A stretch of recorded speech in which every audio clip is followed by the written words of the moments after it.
हर हर महादेव मेरे प्यारे साथियों। काफी ज्यादा क्वेश्चंस आ रहे हैं मेरी इस वीडियो को लेकर। मैंने यहाँ पे वीडियो बनाई है 16 सोमवार की व्रत की विधि, और हम इस व्रत की जो विधि है इसमें क्या करें क्या ना करें इन सब को लेके। लेकिन यहाँ पे भी कई लोग काफी कंफ्यूज हैं और काफी सारे क्वेश्चन हैं। तो देखिए, मैं आपको ना इस वीडियो में वो सारे क्वेश्चंस को क्लियर करने वाली हूँ कि आपको क्या पूजा करनी है और किस प्रकार से पूजा करनी है और इसके क्या विशेष नियम है। सावन का महीना लग चुका है। अगर आप 16 सोमवार का व्रत उठाना चाहती हैं तो आप किसी भी सोमवार से उठा सकती हैं। देखिए, तो मैं एक-एक करके आपको इनके नियम के बारे में समझा देती हूँ। देखिए, जो सावन सोमवार का व्रत होता है दोस्तों, इसमें 16 सोमवार आपको व्रत रखने पड़ते हैं। 16 सोमवार मतलब कि ये काफ़ी लंबा व्रत चलता है। तो 16 सोमवार के जो व्रत होते हैं दोस्तों, हम सावन के महीने से उठा सकते हैं और ये काफ़ी शुभ समय होता है उठाने का। काफ़ी लोग इस समय अपना व्रत उठाते हैं दोस्तों। अब देखिए दोस्तों, तो इसके जो व्रत के नियम हैं, वो थोड़े-से अब हम जान लेते हैं क्या होते हैं। सबसे प्रथम तो ये है दोस्तों कि आपको 16 सोमवार का व्रत करने हैं, 16 सोमवार करने हैं, है ना? यानी कि आपको 16 सोमवार तक व्रत करने हैं और 17वें सोमवार में उद्यापन करना है। तो ये सबसे बड़ा कन्फ्यूज़न दूर हुआ आपका कि उद्यापन को हमें कब करना है, वो हमें 17वें वाले सोमवार में करना है, ना कि 16वें।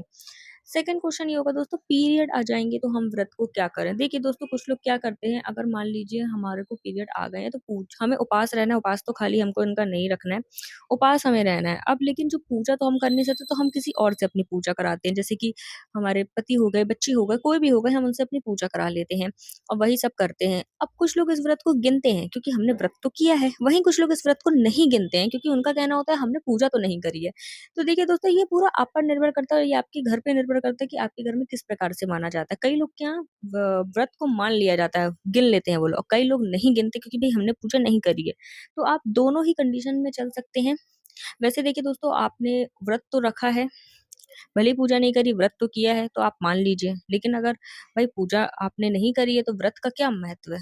तो आप फिर उसको नहीं मान लीजिए, आप अगला वाला गिन लीजिए। तो ये पूरा आप पर निर्भर है कि आपके यहाँ किस प्रकार से कार्य किया जाता है। इसके अलावा दोस्तों, मैं तो ये कहूँगी कि आप उस व्रत को ना गिनें क्योंकि आपने पूजा नहीं करी है। आप अगला वाला ले गिन लें, है ना? इस प्रकार से आप कर सकते हो।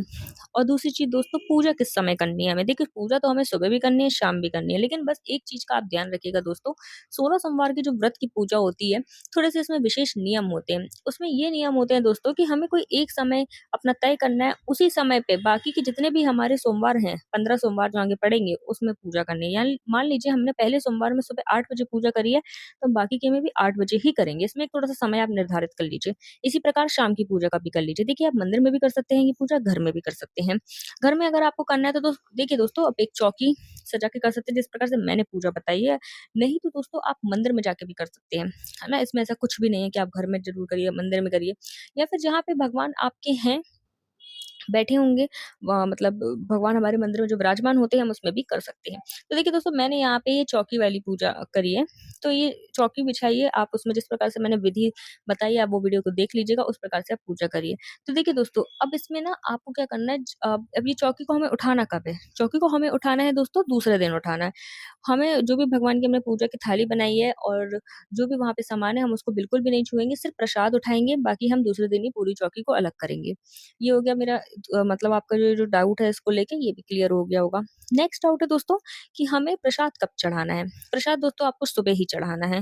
वैसे भगवान का अभिषेक करना है आपको, सुबह-शाम कर सकते हैं तो और अच्छी बात है, लेकिन दोनों में से किसी एक समय तो आपको भगवान का अभिषेक करना ही है, तो सुबह ही कर लीजिए आप, फिर आप उसी समय प्रसाद चढ़ा दीजिए। प्रसाद का ये नियम है दोस्तों, 3 भाग बनते हैं, एक भाग भगवान को चढ़ता है, दूसरा दोस्तों आपके लिए होता है, तीसरा प्रसाद होता है, वो हम भक्तों के लिए, मतलब जो और लोग को हम बाँटने के लिए बनाते हैं, है ना? प्रसाद रूप में हम बाँट देते हैं। अब देखिए दोस्तों, आपको जो भी प्रसाद लेना है, ऐसा प्रसाद लेना है जो आप खा के संतुष्ट हो जाएँ। मतलब ऐसा ना हो कि आप खा लें और आपको फिर लगा रहा है यार भूख लगी मन में चलता रहे, तो ये चीज़ नहीं करनी है, आपको इतना क्वांटिटी में बनाना है। और ध्यान रखिएगा दोस्तों, जो चीज़ आप पहले सोमवार बना रहे हो वही बाकी के 15 सोमवार आपको बनाना है। इसमें ये नियम है।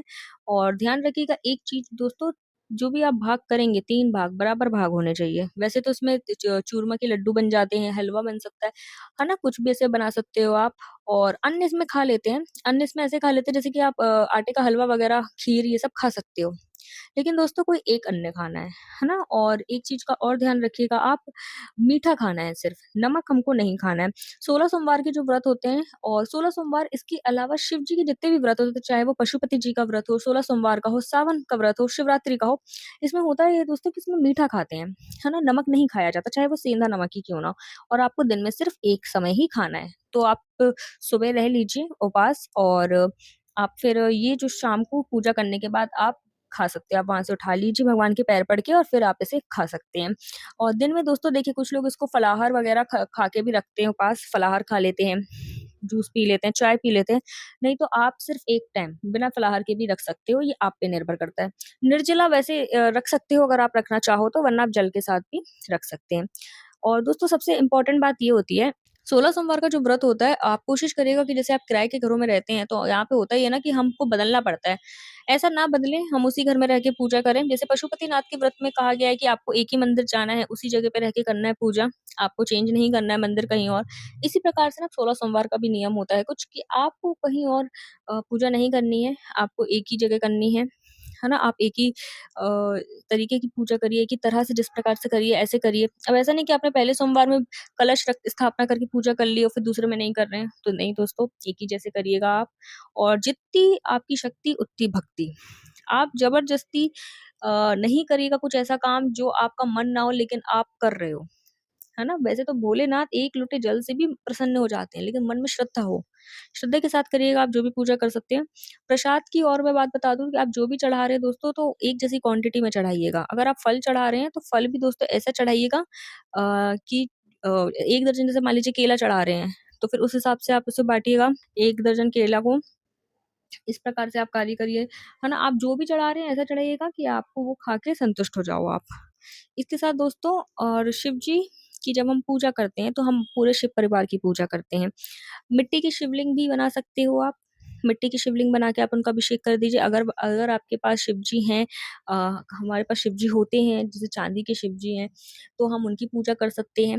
अभिषेक तो करना ही है दोस्तों, तो आप वो शिवजी की कर लीजिए या फिर मिट्टी के पार्थिव शिवलिंग बना के भी कर सकते हैं। सावन का महीना है, आप पार्थिव बना लीजिए, ज़्यादा सही रहेगा। भगवान की प्रिय चीज़ें भगवान को चढ़ाएँ, जैसे कि भगवान को जो प्रिय होता है, अष्टगंध होता है, भभूति, भांग, ये सब चीज़ें चढ़ा दीजिए। और बेलपत्र तो सबसे ज़रूरी है, भगवान को पंचफूल जो प्रिय होते हैं, कनेर का, बेलपत्र, समी का और हरिश्रृंगार का हो गया, ये सब। और इसके साथ हम शिव परिवार की पूजा करें तो गणेश जी को हम दूर्वा चढ़ाएँगे, माता पार्वती को हम लाल फूल चढ़ाएँगे। आपको इस प्रकार से पूजा करनी है, कार्तिकेय जी को भी पूजा करेंगे, मतलब शिव परिवार की अगर आपके पास फ़ोटो है, तो आप उनकी पूजा करिएगा। माता को भी हम चुन्नी चढ़ाएँगे, गौरी माता को, शिव भगवान को भी हम वस्त्र अर्पित करेंगे। वस्त्र से मतलब है, जो हम मौली धागा चढ़ा देते हैं ना वो, और जो हम जनेऊ चढ़ाते हैं, ये सब कुछ हमको अच्छे से पूजा करनी है विधि-विधान से। इसके साथ दोस्तों, अब हमने पूजा तो कर ली है, अब हमको उद्यापन का देखना है कि हम उद्यापन कैसे करते हैं। अब उद्यापन देखिए दोस्तों, कुछ लोग क्या करते हैं जो 16 सोमवार का उद्यापन होता है वो घर पे कर लेते हैं, लेकिन मेरी मानिए तो आप किसी पंडित जी को बुलाइए और उनसे विधि-विधान से पूजा करवाइए। और इसके उद्यापन में भी नियम ये है कि आपको 16 चीज़ें चढ़ानी होती है। इसमें जो भी चीज़ें चढ़ती हैं वो 16 चढ़ती हैं। है ना? आपको तो 16 का महत्व बहुत पता ही है शिव जी के व्रतों में, तो 16 चीज़ें इसमें चढ़ाई जाती हैं। जैसे माँ गौरी के आपने व्रत किया होगा मंगला गौरी के में, उसमें भी 16 चीज़ें चढ़ाई जाती हैं, वो व्रत में भी। तो इस व्रत में भी उद्यापन के समय 16 चीज़ें चढ़ाई जाती हैं और अगर आप रोज़ 16 बेलपत्र चढ़ा पाएँ तो बहुत अच्छी बात है, नहीं तो 5 बेलपत्र तो आप चढ़ा दीजिए। 5 आप चढ़ा दीजिए, भले ही आप 16 ना चढ़ाएँ। बाकी उद्यापन के समय 16 चीज़ें लगती हैं और उद्यापन का मैंने जैसे पहले ही बता दिया है, 17वें सोमवार में उद्यापन करना है, यानी कि 16वें में नहीं, 16वाँ रख कर आपको 17वें में उद्यापन करना है। तो दोस्तों मैं उम्मीद करती हूँ कि आपको ये सब चीज़ें समझ आ गई हैं। इसके बाद भी कुछ ना समझ आए हो, कुछ क्वेश्चन मेरे से छूट गए हों, तो आप मुझसे कमेंट में बेशक पूछ लीजिएगा।